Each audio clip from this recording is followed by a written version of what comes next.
Assalamualaikum warahmatullahi wabarakatuh. Waalaikumsalam warahmatullahi wabarakatuh. Bismillahirrahmanirrahim. Alhamdulillahi rabbil alamin. Wassalatu wassalamu ala ashrafil anbiya'i wal mursalin wa ala alihi wa ashabihil mujahidin at-tahirin, amma ba'du. Bersabda Rasulullah sallallahu alaihi wasallam, "Iza sarratka hasanatuka wa sa'atka sayyi'atuka fa anta mu'min." Apabila perbuatanmu yang baik menyebabkan engkau bahagia, apabila perbuatanmu yang baik menyebabkan engkau gembira, dan perbuatanmu yang jahat menyebabkan engkau jadi susah, itulah tanda bahwa di hatimu masih ada iman. Artinya, belum tentu orang yang berbuat baik merasa bahagia dengan kebaikan yang dikerjakannya. Dan tidak selamanya orang yang berbuat jahat sanggup menyesali perbuatan jahatnya. Oleh karenanya, apabila iman masih ada, apabila hati masih hidup, perbuatan yang baik menyebabkan orang gembira, perbuatan yang jahat menyebabkan orang susah dan gelisah hatinya. Ini mengandung pelajaran. Sekali kita berbuat baik, jangan sekali-kali menyesali kebaikan itu. Sebaliknya, satu kali kita melakukan kesalahan, hendaknya selalu menyesalinya. Kadang-kadang dalam kehidupan, karena orang tempat kita berbuat baik itu rupanya membalas air susu dengan air tuba, kita lalu menyesali kebaikan. Lahirlah kata-kata, "Nyesal saya nolong dia." Ibarat pepatah katanya, nolong anjing kejepit. Waktu kejepit setengah mati kita tolongin, begitu selesai dia dari kejepitnya malah kita digigitnya. Saudara hadirin yang saya muliakan, dalam kehidupan sehari-hari barangkali ini kena filsafat yang disebut dorong mobil mogok. Ketika mobil mogok setengah mati kita dorong, begitu mesin hidup ditinggalkannya kita di belakang. Sesungguhnya perbuatan kita yang baik tidak harus disesali, karena disesali atau tidak, toh perbuatan itu sudah kita lakukan. Dan penyesalan atas segala kebaikan hanya akan mengurangi nilai pahala kebaikan itu sendiri. Berbahagialah apabila berbuat baik, walaupun orang yang kita melakukan kebaikan membalasnya dengan kejahatan. Menyesalah apabila berbuat kesalahan, apabila melakukan dosa, karena itu pertanda nilai iman yang masih hidup dalam jiwa kita. Saudara-saudara kaum muslimin yang berbahagia, jadi sungguh pun pahala dan dosa sesuatu yang abstrak, efeknya jelas dia mendatangkan kebahagiaan atau membawa kepada kegelisahan batin di dalam kehidupan manusia. Orang di zaman materialis kurang terangsang berbuat pahala dan terdorong melakukan dosa. Kenapa? Karena pahala tidak kelihatan, dosa tidak nampak. Kalau pahala kelihatan, barangkali nggak kuat kita mikul pahala. Kalau dosa benjol, umpama tiap bikin dosa palanya benjol, barangkali sudah nggak karu-karuan kepala kita. Baik pahala, baik dosa, sesuatu yang tidak nampak oleh pandangan mata zahir, tapi yang punya efek dalam kehidupan ini. Orang yang banyak pahalanya dengan orang yang banyak dosanya, kalau dia berjalan barangkali sulit kita membedakan. Tapi efeknya dalam kehidupan ini jelas adanya. Sesuatu yang bernama pahala kita perlukan, karena hidup tidak berhenti hingga di sini. Sesuatu yang bernama dosa harus kita hindarkan, karena ada kelanjutan sesudah hidup yang sekarang ini. Kehidupan dari satu pertanggungan jawab. Itu sebabnya Imam Ghazali dalam bahasa yang indah sekali berpesan, "Jaddidis safinah fa innal bahra amiq wa khuziz zad fa innas safara ba'id." Perbarui selalu kapalmu, rawat, jaga baik-baik, dandani kapalmu, fa innal bahra amiq, karena sesungguhnya lautan ini sangat dalam. Satu bahasa yang indah dari tamsil terhadap kehidupan. Perbaiki kapalmu karena lautan ini sangat dalam. Artinya, jaga baik-baik hatimu. Pelihara iman dan keyakinanmu, karena hidup ini bagaikan gelombang lautan. Tempo-tempo air tenang, tempo-tempo ombak menggila dan menggunung. Jaga iman baik-baik karena hidup penuh dengan cobaan dan ujian. Itu maksudnya. Wa khuziz zad fa inna safara ba'id.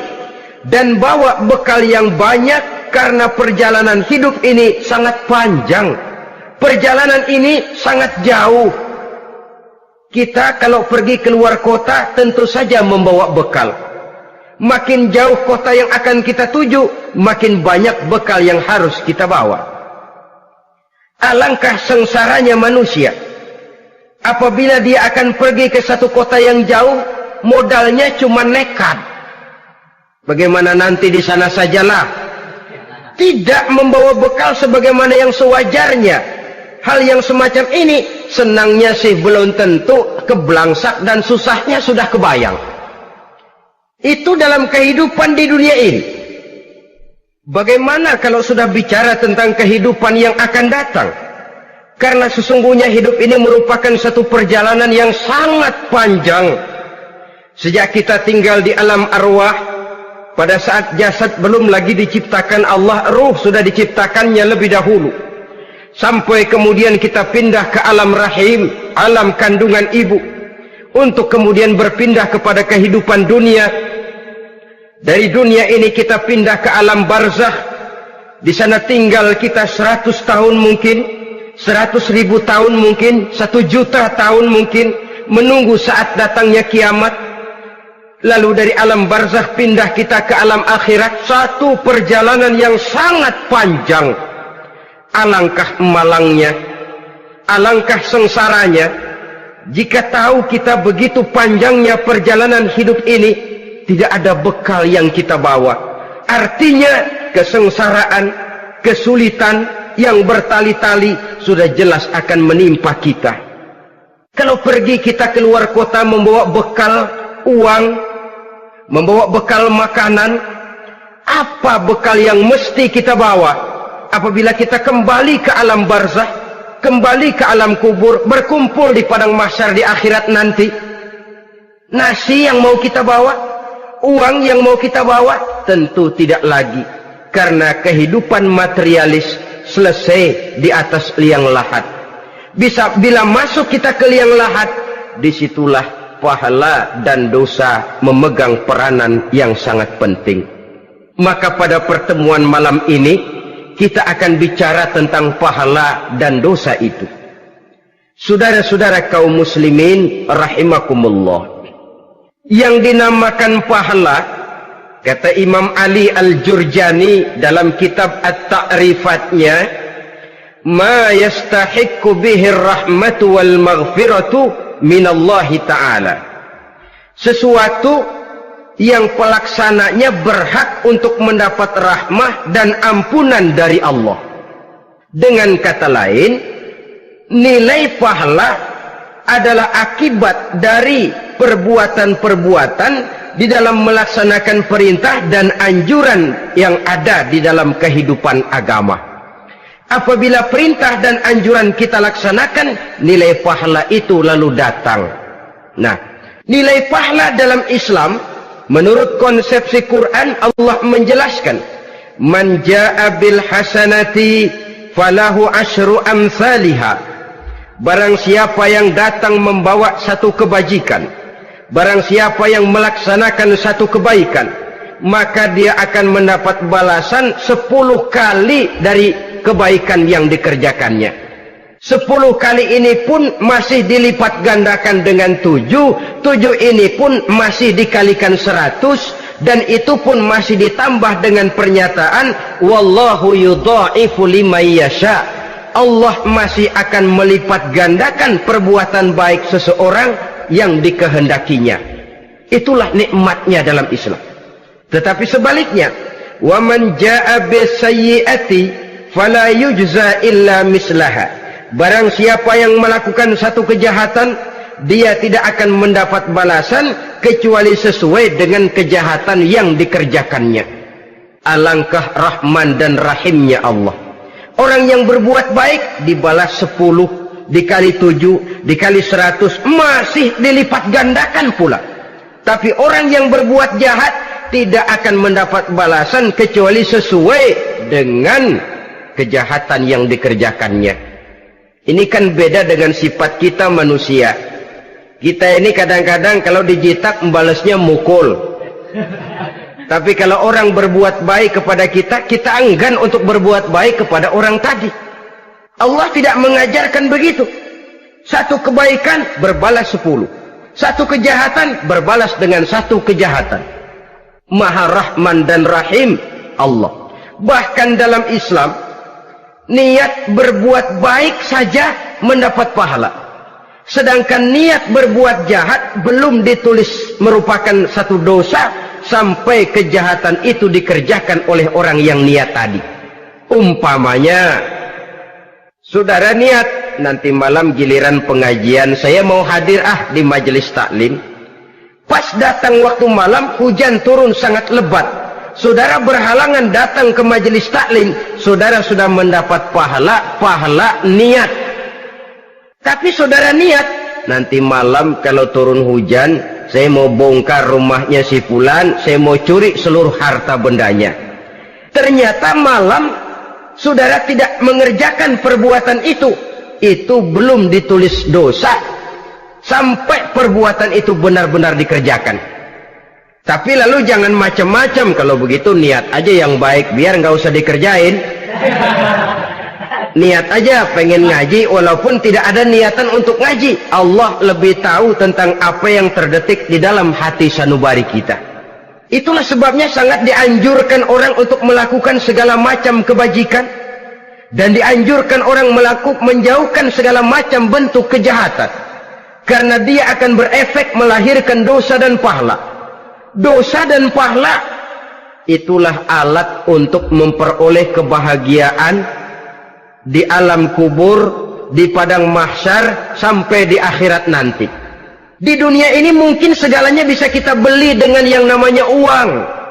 Keamanan kita bisa menyewa petugas untuk menjaga rumah kita. Kendaraan yang mewah bisa kita beli. Udara yang sejuk bisa kita ciptakan. Siapa banyak uang, dia raja. Mungkin itu di dunia.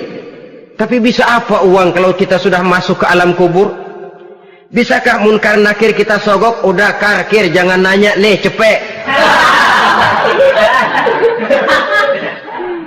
Bisakah malaikat azab menyingkir dengan uang semir? Ternyata tidak. Untuk memperoleh kebahagiaan di sana, nilai pahala.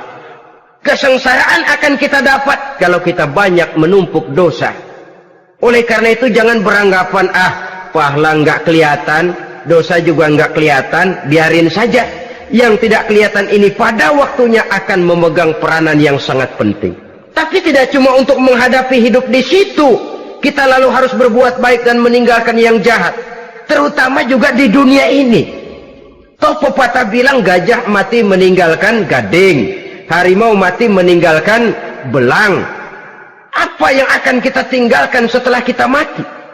Kita ingin jasad kita boleh hancur terkubur tanah, tapi nama kita ingin hidup terus, dikenang orang 100, 1000, bahkan 1.000.000 tahun yang akan datang. Ditulis orang dengan tinta emas dalam sejarah, tercatat kita sebagai orang baik-baik. Saudara-saudara kaum muslimin rahimakumullah. Lalu perbuatan apa yang bisa mendatangkan pahala itu? Saudara-saudara, semua perbuatan yang diperintah dan dianjurkan oleh Allah, yang dikerjakan dengan ikhlas hanya untuk mencapai ridho Allah, mendatangkan pahala. Kadang-kadang menurut pendapat kita remeh, tapi nilainya di sisi Allah besar. Itu pahala.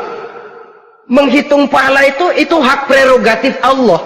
Perbuatan yang ringan Allah mau berikan ganjaran yang besar, itu urusan Allah. Misalnya kata Nabi, la tahqiranna minal ma'rufi syai'an. Jangan kamu menganggap remeh perbuatan baik walaupun kecil. Jangan merasa sulit melakukan perbuatan yang mengandung pahala. Bertemu dengan teman, muka kita cerah, berpahala. menyingkirkan duri di jalanan berpahala, menolong orang yang sesat, memberitahu orang yang bertanya berpahala. Tidak sulit kalau kita mau. Yang diperintah dan dianjurkan oleh agama itu perbuatan yang mengandung nilai-nilai pahala. Masalahnya cuma tinggal mau atau tidak, dan dikerjakan dengan ikhlas. Bertemu teman mukanya cerah, pahala. Menyingkirkan duri di jalanan, pahala. Sedekah, pahala. Tidak berupa perbuatan, bisa berupa ucapan. Misalnya bersolawat, pahala. Bertasbih dan bertahmid, pahala. Kata Nabi, kalimatani khafifatani 'alal lisan saqilatani fil mizan. Ada dua kalimat yang enteng di lidah tapi berat di timbangan akhirat nanti. Apa itu? Subhanallah walhamdulillah.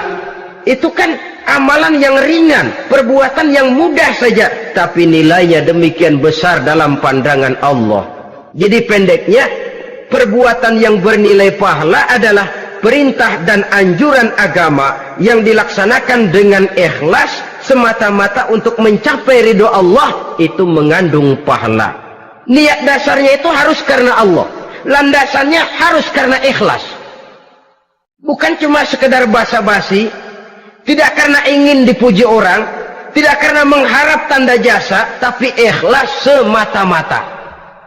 Dari perbuatan yang paling kecil dan mudah sekali sampai kepada amalan-amalan yang besar dan memerlukan biaya yang besar, seperti melaksanakan ibadah haji, seperti jihad fi sabilillah, membangun masjid, membangun pondok-pondok pesantren, membangun pusat-pusat kesehatan, membangun jalan-jalan umum, termasuk menjaga keamanan.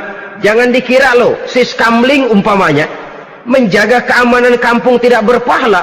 Kalau diniatkan ibadah, menjaga ketenangan warga supaya mereka tekun ibadah, ikhlas karena Allah, itu juga bernilai ibadah. Keluar kita dari rumah, pergi pagi, pulang sore, peras keringat, banting tulang cari nafkah buat menghidupi anak istri kita. Kalau diniatkan ibadah, melaksanakan kewajiban sebagai kepala rumah tangga, membantu orang tua sebagai anak, itu juga perbuatan-perbuatan yang mengandung pahala. Yang terbaik sesuai dengan bidang kehidupan kita. Ada orang yang dinamakan abid, ahli ibadah, pahala yang paling baik bagi dia banyak-banyak tahajud, sembahyang malam, wirid, zikir, tasbih. Ada yang dinamakan orang alim, pahala yang paling baik buat orang macam ini mengajar, menyebarkan ilmu, mendakwahkan Islam. Ada yang disebut wali, pejabat pemerintah, petugas. Amalan pahala yang paling baik buat orang semacam ini melayani masyarakat, bekerja di bidangnya sesuai dengan profesinya.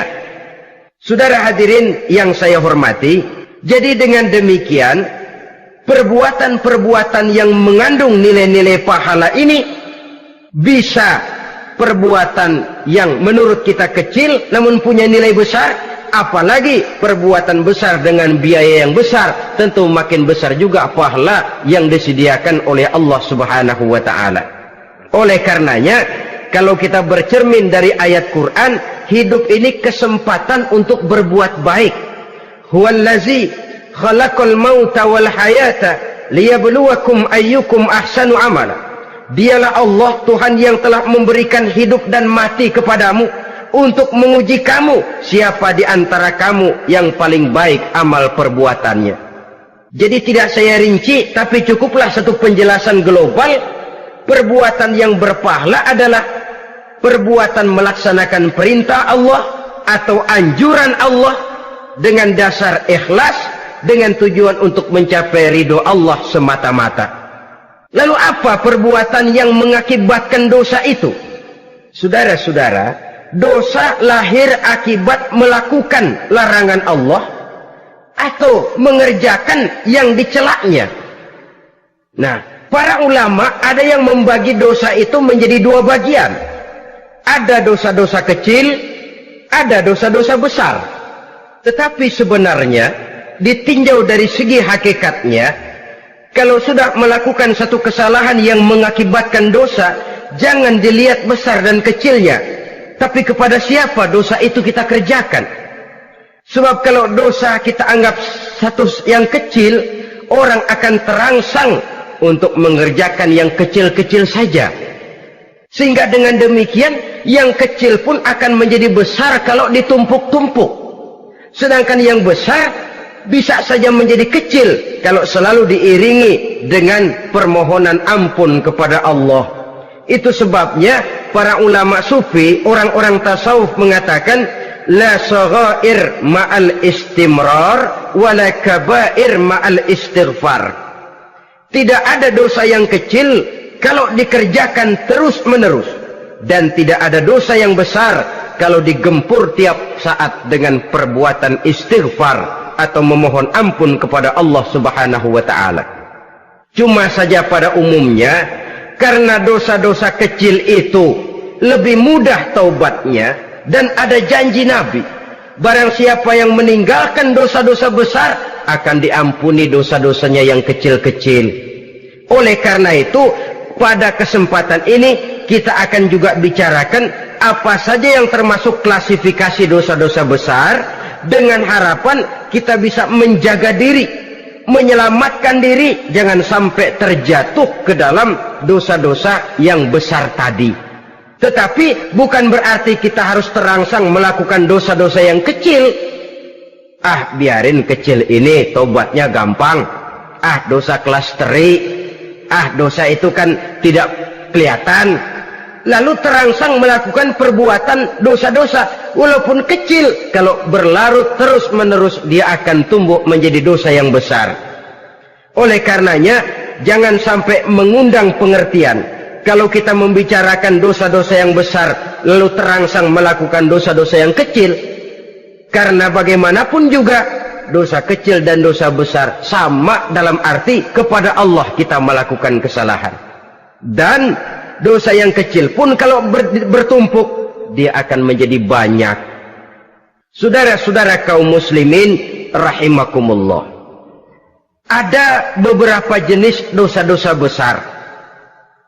Jenis yang pertama, asyirku billah, syirik atau menyekutukan Allah. Dari sekian deretan dosa-dosa besar, syirik ini merupakan bapak moyangnya dosa. Dedengkotnya dosa itu syirik, menyekutukan Allah. Bahkan dosa yang lain Allah masih mau mengampuni, tapi kalau sudah syirik, menyekutukan Allah, itu sudah satu dosa yang tidak berampun sama sekali.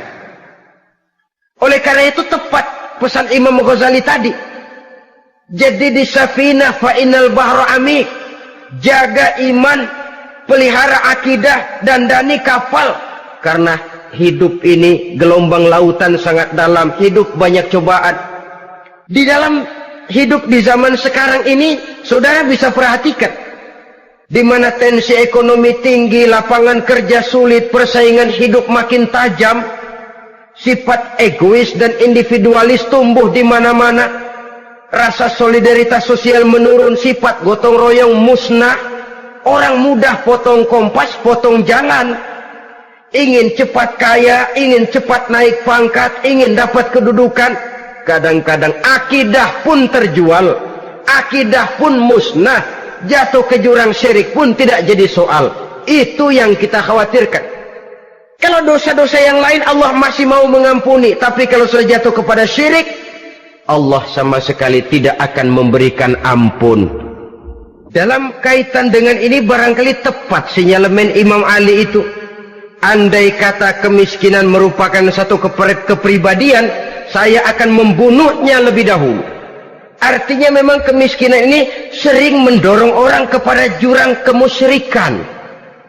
Tidak tahan menghadapi godaan perut akibat tensi ekonomi yang tinggi, lapangan kerja yang sulit. Iman pun jadilah ditukar dengan 3 liter beras. Akidah pun jadilah dibarter dengan 3 bungkus supermi, dengan pakaian bekas, dengan obat-obatan. Tidak jadi soal baginya mengejar kebahagiaan yang relatif singkat dengan mengorbankan kebahagiaan yang abadi. Persis ibarat pepatah, nyari jarum kampak hilang. Mencari sesuatu yang kecil, yang besar jadi sia-sia.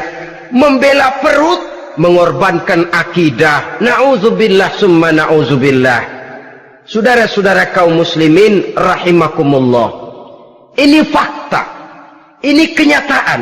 Dan hal semacam ini tidak bisa diatasi cuma dengan ceramah, simposium, diskusi, seminar. Apalagi Nabi berpesan, solahu ummati bil ilmi wal mal. Umatku hanya bisa menjadi baik akidahnya dengan ilmu dan harta. Itu bahasa Nabi. Kalau bahasa kita sekarang, dengan ekonomi dan pendidikan. Ilmu, pendidikan, ekonomi, harta. Tanpa itu sangat besar kemungkinan kita bisa menjual akidah terjerumus di lembah kemusyrikan.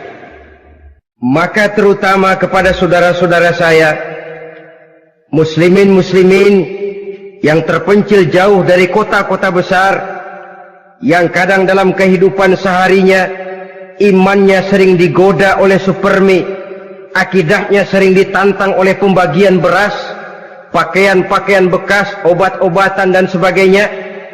Jaga dan bentengi akidah kita. Lebih baik nyawa berpisah dari badan, asal iman jangan berpisah dari hati. Kepada adik-adik saya para remaja, para pemuda di kota-kota besar, yang iman dan akidahnya sering ditantang dengan minuman-minuman keras, fasilitas-fasilitas yang menghanyutkan, yang secara terarah dan praktis sedikit demi sedikit menggiring kita untuk keluar dari nilai-nilai akidah. Hati-hati, jaga baik-baik, sebab intan paling mahal, mutiara paling berharga, tidak lain nilai iman ini. Tergelincir kita daripadanya, jatuh ke lembah kemusyrikan, jatuh ke satu dosa yang teramat besar, yang Allah tidak akan pernah memberikan ampun lagi. Ini dosa besar yang pertama.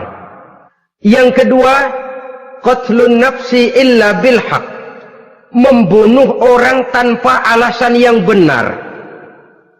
Di zaman kesulitan ekonomi kadang-kadang orang mudah nekat. Tengok saja, kadang-kadang karena pasal uang 100-200 perak saja nyawa bisa melayang. Kadang-kadang karena urusan yang remeh, salah omong, salah ambil, salah ucap, salah pegang, nyawa bisa jadi melayang. Alangkah murahnya nyawa, seakan-akan kita yang punya. Padahal nyawa itu hak milik Allah. Tidak pantas kita merampasnya, tidak pantas kita menghilangkannya dari jasad seseorang.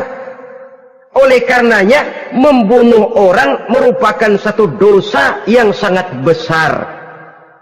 Jangankan kepada orang yang seakidah, orang yang lain akidah saja pun, kalau dia hidup berdamai, rukun, berdampingan, kita harus melindungi.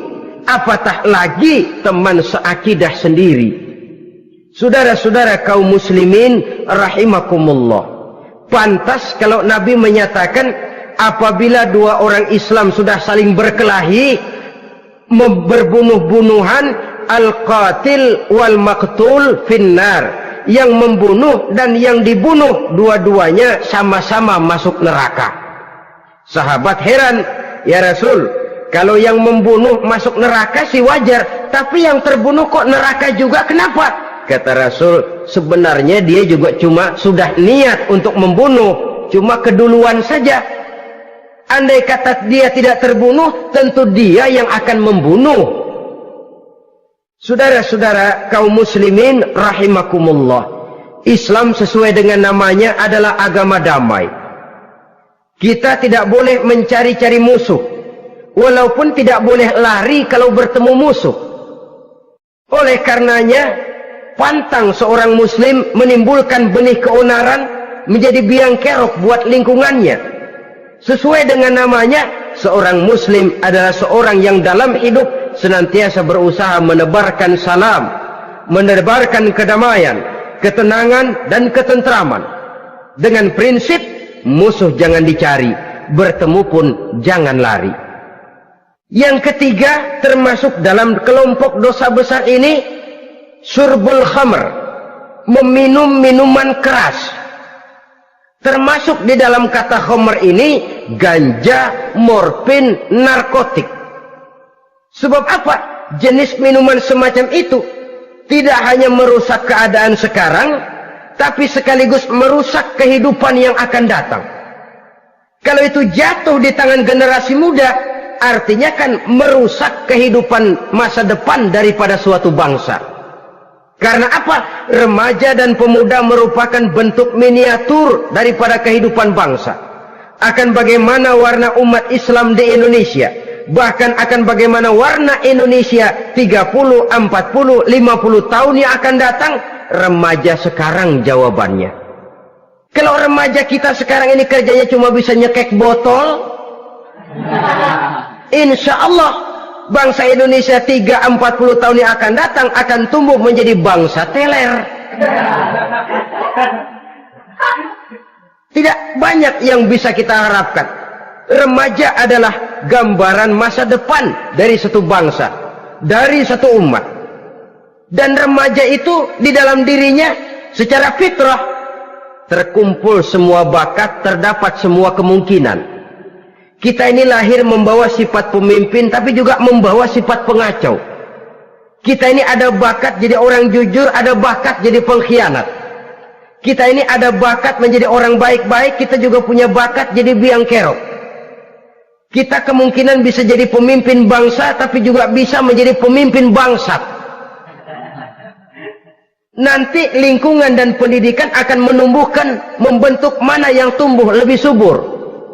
Kalau lingkungan dan pendidikannya lebih banyak bercerita tentang kejujuran, maka nilai kejujuran yang akan tumbuh lebih banyak dalam jiwanya. Dan insya Allah diharapkan dia akan menjadi manusia yang jujur di kelak kemudian hari nanti.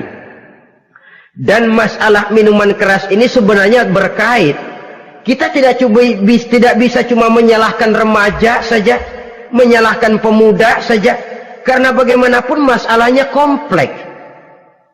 Menghancurkan sesuatu tanpa melihat kausalnya, tanpa melihat sebab akibatnya kan sama juga bohong. Kemungkinan karena broken home, kemungkinan karena pergaulan, kemungkinan karena kurang perhatian orang tua, kemungkinan karena akibat bacaan, tontonan, atau fasilitas berupa dibukanya pabrik-pabrik minuman keras, dijualnya minuman-minuman keras, di warung-warung yang remang-remang, yang memberikan kenikmatan, kebahagiaan dan kebanggaan tersendiri, sehingga akhirnya orang terangsang untuk datang dan minum di sana. Pada dasarnya memang sepele, cuman minum, nggak ngerugiin orang lain kan? Iya, pada waktu minum.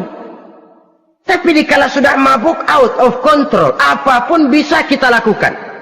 Yang kita ucapkan kita tidak sadari lagi, yang kita kerjakan tidak kita sadari lagi.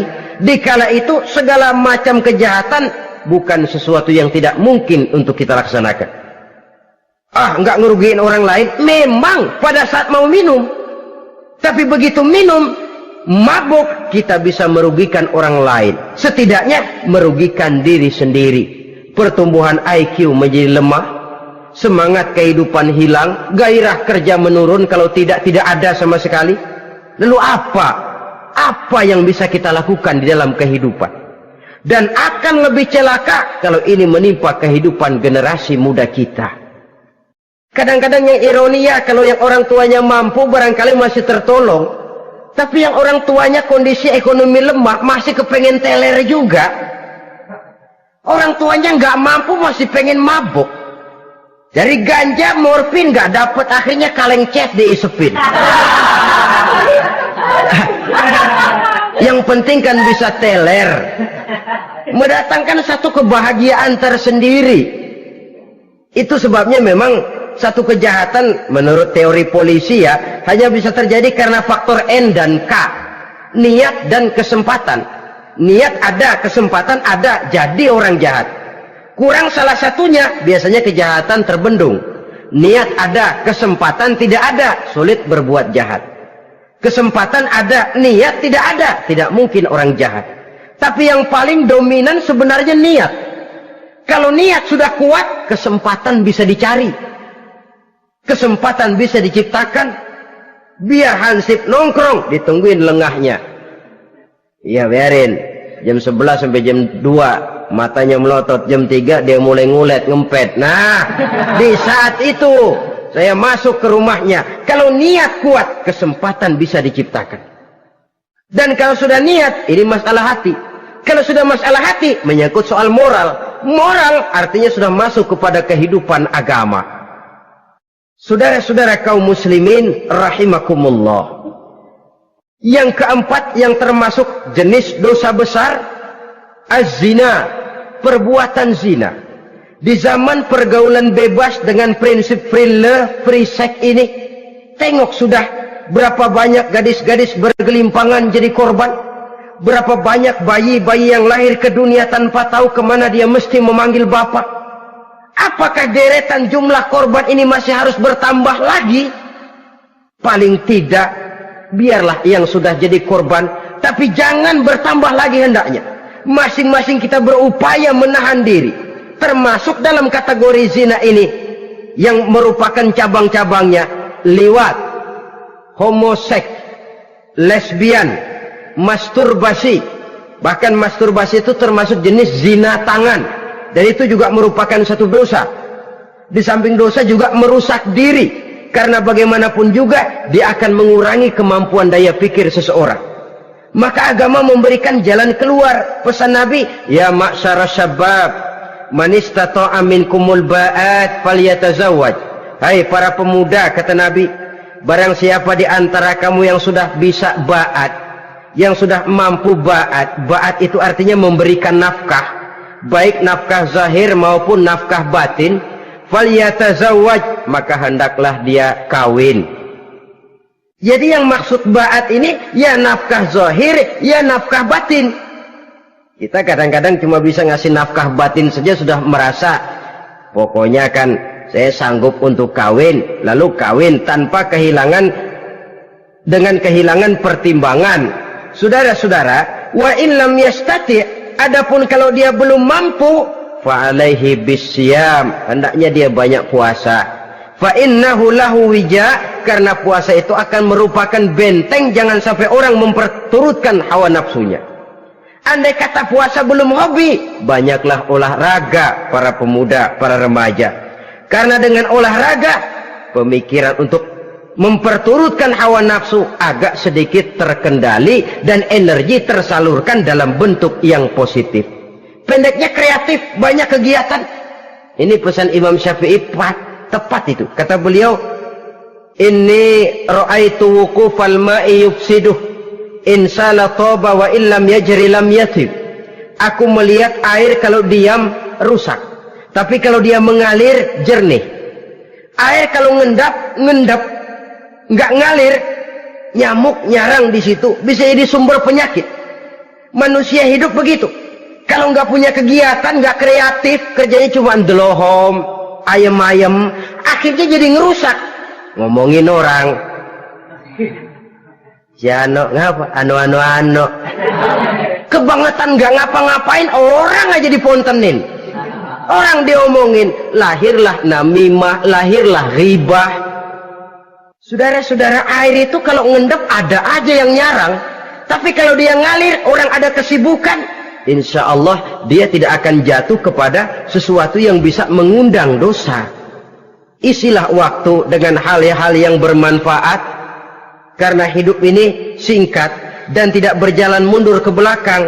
Mundur hancur, berhenti diinjak orang. Sekali melangkah, jangan surut mundur ke belakang. Homoseks, terlepas dari penyakit kejiwaan. Sekarang ini kan sudah ada persatuan kaum gay katanya, meminta perlakuan yang sama dan agar dibolehkan kawin sesama mereka. Secara manusiawi boleh, secara manusiawi kita hargai mereka, tapi dari kacamata agama ini jelas merupakan penyimpangan, dan penyimpangan merupakan suatu dosa terlepas dari pertimbangan manusiawi. Jangan karena terlalu memperturutkan suara manusiawi lalu kita mengesampingkan agama. Termasuk lesbian, wadon karo wadon.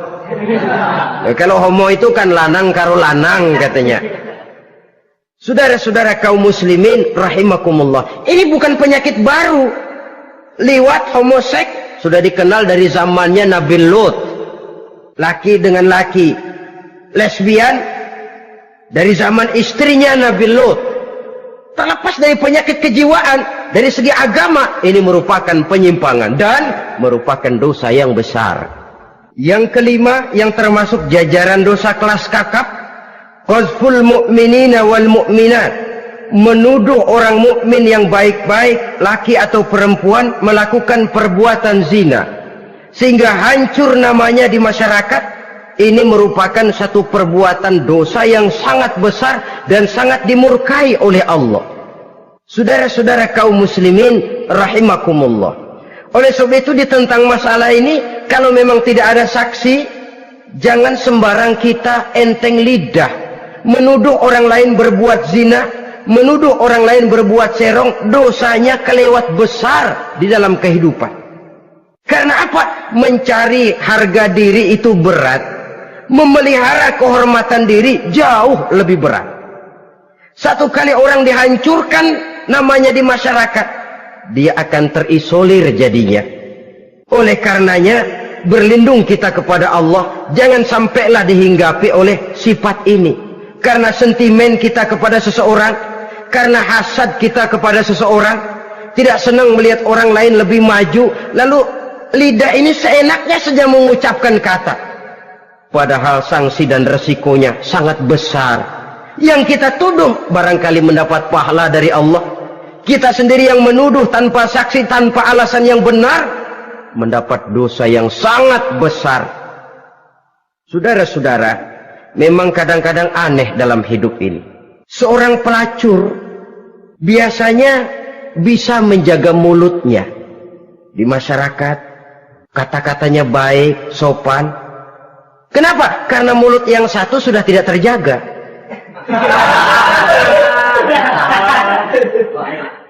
Kita kadang-kadang kehormatan bisa kita jaga, tapi mulut tidak terkontrol. Ngomong saenake dhewe, bikin orang mangkel, kesal, fitnah sana, fitnah sini, menghancurkan nama baik orang, ngomongin yang macam-macam. Bagai-bagai macamlah caranya. Saudara-saudara kaum muslimin yang berbahagia. Jadi dengan demikian, menuduh orang lain berbuat zina, sedangkan orang itu tidak pernah melakukannya, ini termasuk satu dosa yang sangat besar di dalam kehidupan ini. Yang keenam, al-'aqu bil walidain, durhaka kepada ibu bapak.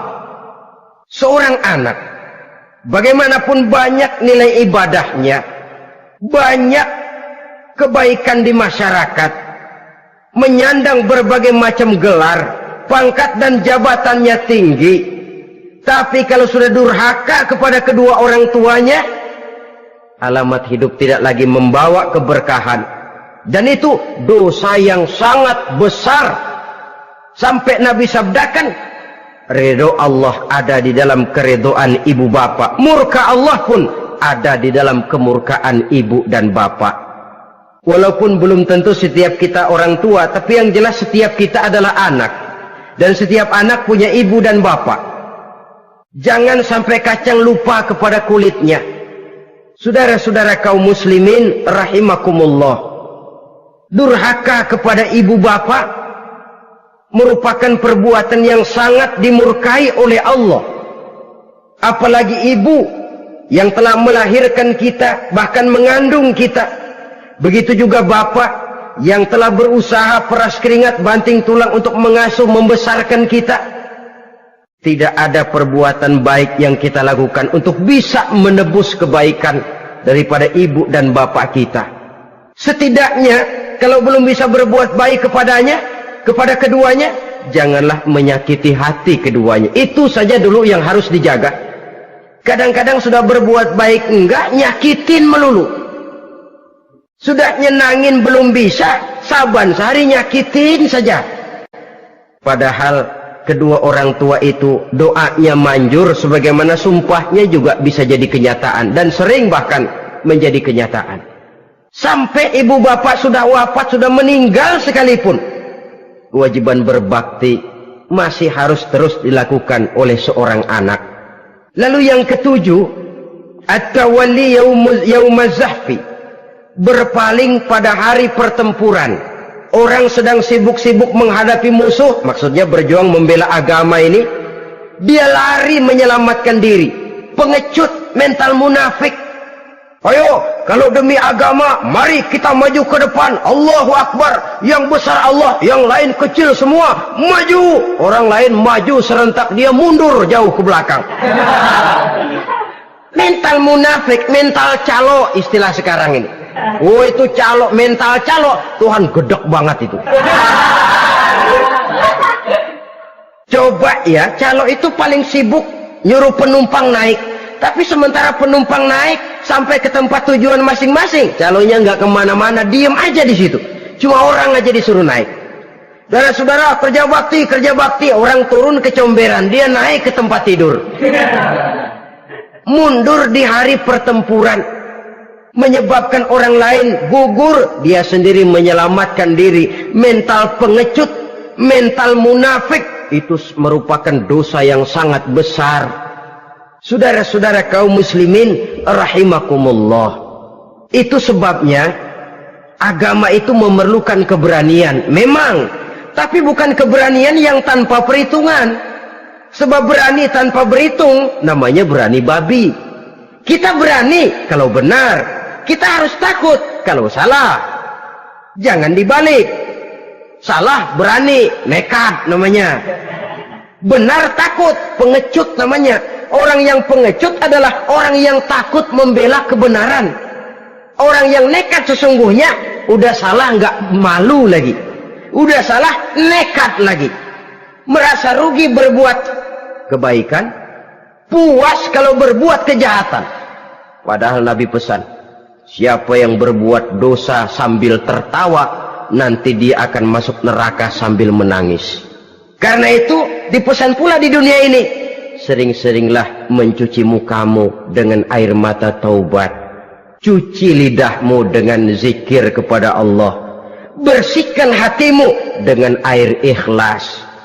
Saudara-saudara kaum muslimin rahimakumullah, kan ada toh orang berbuat baik nggak gembira, tapi berbuat jahat malah puas. Atau sama saja, orang lain berbuat baik, hatinya kesel. Orang lain berbuat jahat, dia malah mendukung. Atau orang lain tergelincir berbuat jahat, dia malah girang. Ini kan tidak objektif. Karena yang berbuat baik, orang yang dia keselin, dia nggak seneng. Tetapi karena yang berbuat jahat, orang yang dia senengin, dibenerin juga. Itu nggak objektif namanya. Mundur di hari pertempuran pada saat saudara-saudara kita sedang menghadapi musuh, sikap pengecut yang sangat dibenci Allah. Yang kedelapan, termasuk kelompok dosa besar, aklu malil yatim, makan harta anak yatim.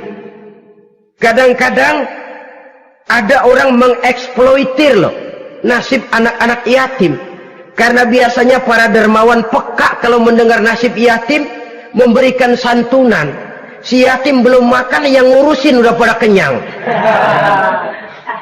Mengeksploitir, memakan harta anak yatim termasuk dosa yang sangat besar. Sehingga Nabi pesan, ana wa kafilul yatim kahataini yaumal qiyamah. Aku dan orang yang menyantuni anak yatim seperti dua jari ini di hari kiamat.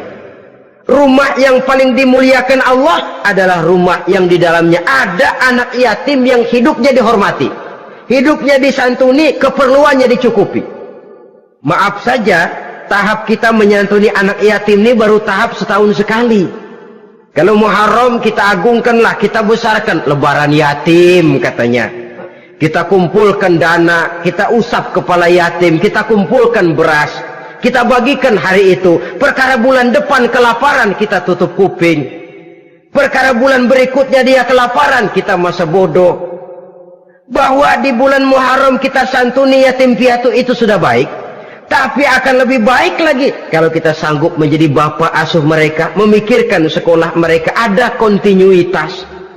Kalau mereka diasuh oleh orang lain, lalu bertukar agamanya, berpindah akidahnya, kita ngomel habis-habisan. Tapi kita ada kemampuan, kita tidak mau berbuat semacam itu. Ya sama juga bohong namanya. Saudara-saudara kaum muslimin rahimakumullah.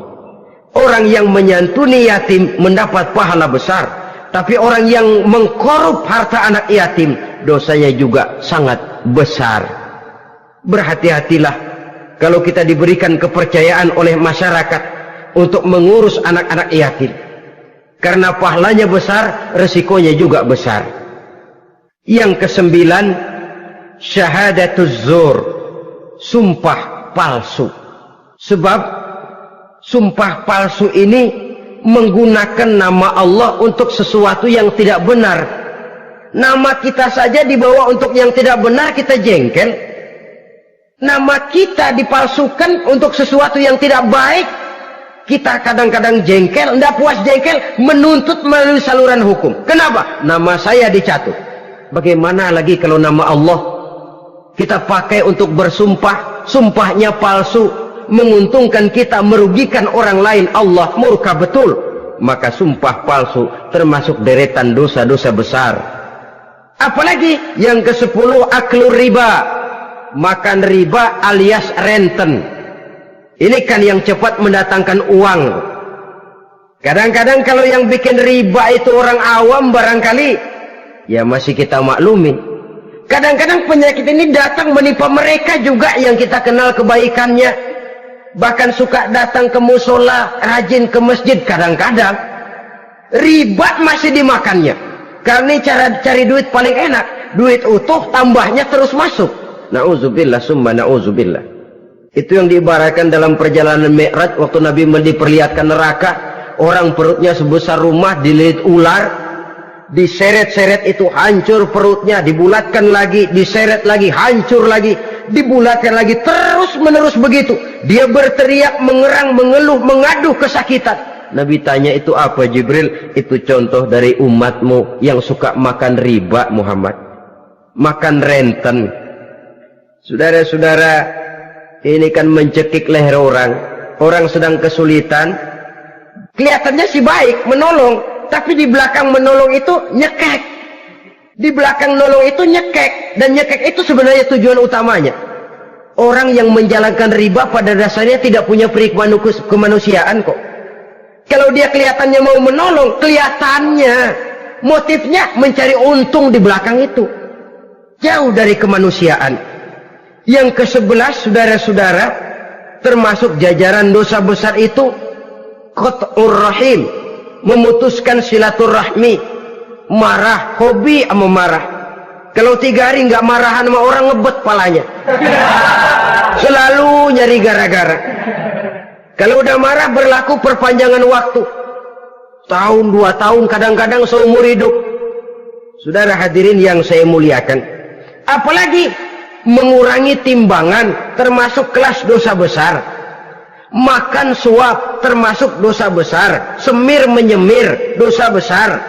Apalagi bunuh diri. Nah ini, bunuh diri dosa besar.